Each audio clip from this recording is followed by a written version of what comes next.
Ramaphosa's speech at the opening of National Dialogue talk about rhetorical performance at its finest. He asked questions but didn't give answers. Let's listen. We also need to ask ourselves, why do so many people live in abject poverty and so few live lives of opulence? Why, after decades of democracy, are the prospects of a white child so much better than those of a black child? We need to ask ourselves that.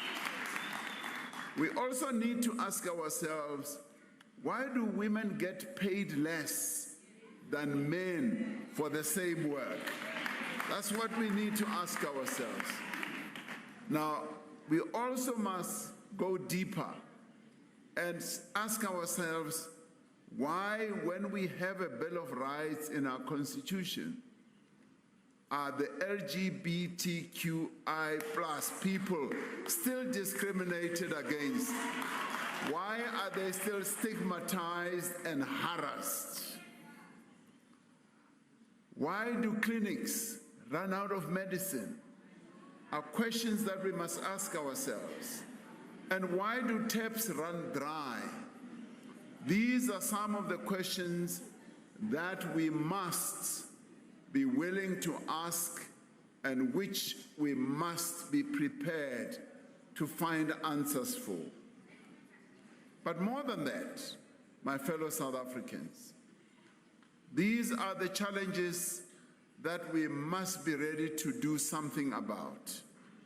As individuals, as organizations, as communities, as parents, as elected representatives, and as public officials. The funny thing is, these questions they have names. His questions, he didn't answer them, but they have names.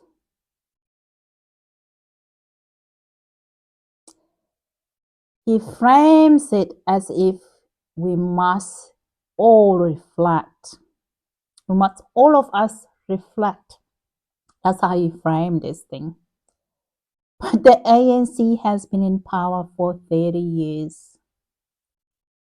If clinics run out of medicines, it's because the healthcare system isn't tracking patients, resources are misused, and syndicates exploit the loopholes, as we have been told by Dudula. Dudula brought the receipt.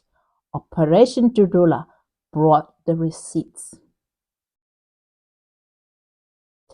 If taps run dry, it's because the water systems are collapsing under corruption and neglect. These are not philosophical questions. They are policy failures with known cause. Did I say they even have names? Yes.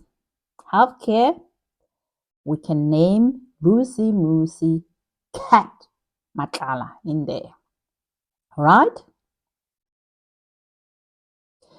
Instead of actually taking responsibility, the president, Cyril Ramaphosa, spreads it across communities, spread it across to parents, organizations, and leaders. That's an escape clause. That is an escape clause. Citizens didn't create ghost patients or missing medicines.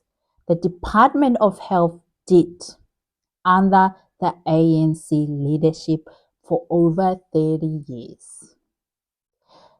Communities didn't collapse Eskom or ran water. The ANC mismanagement did.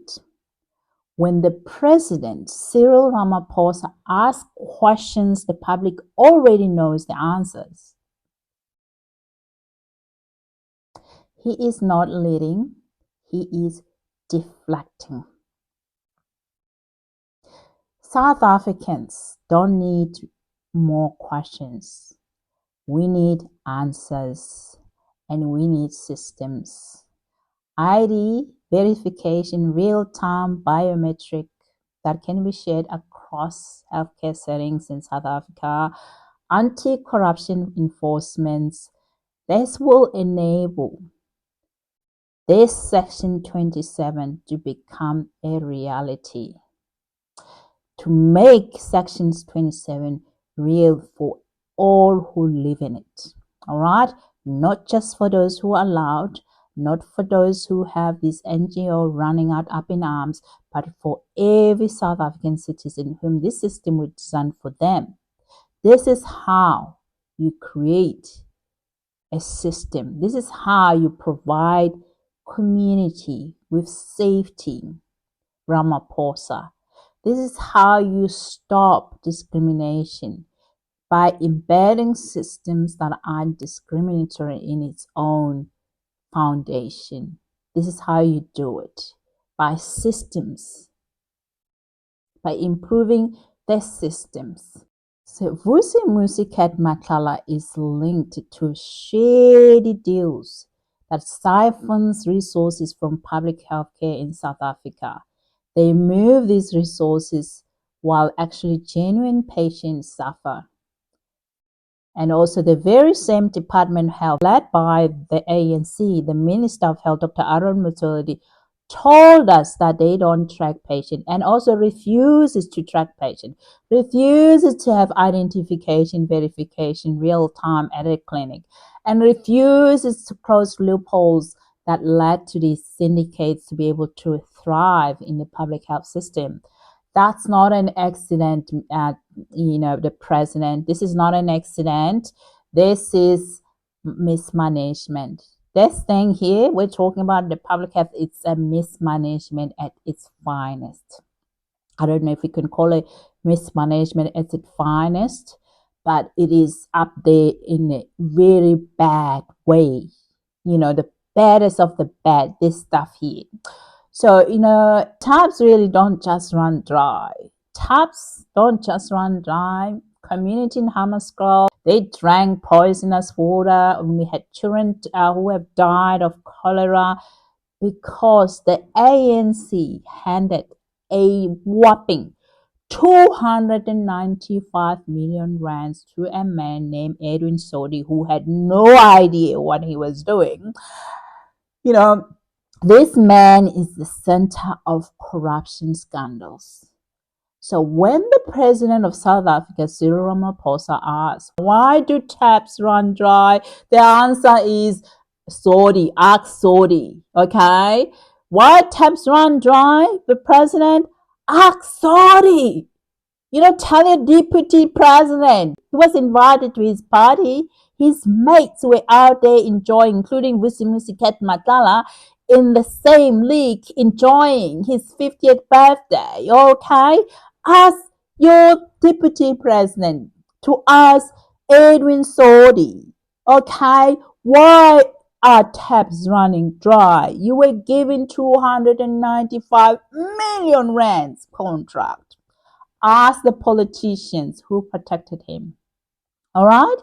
That's your answer, Cyril. You're spreading these blames to communities. We need to refuse you to call us names. Stop calling us names. South African people have been kind, wonderful, and able to accept this crap that's going on in their neighborhood. Stop calling us names. Stop blaming parents and civil society, because the citizen didn't steal any billions, okay? They did not steal any money. Ordinary South Africans didn't hand contract to someone like Sodi or protect syndicates tied to Vusimuzi Cat Matlala. These aren't philosophical puzzles, They are crimes of governance. We, as South Africans, we don't need more questions. We need accountability. Until this government stops shielding the corrupt and starts building systems such as ID checks in healthcare, real-time linking of identification to home affairs, clean water management, Ramaphosa's words are nothing but the cover for failure. These words, they're just nothing but a cover up for failure, catastrophic failure.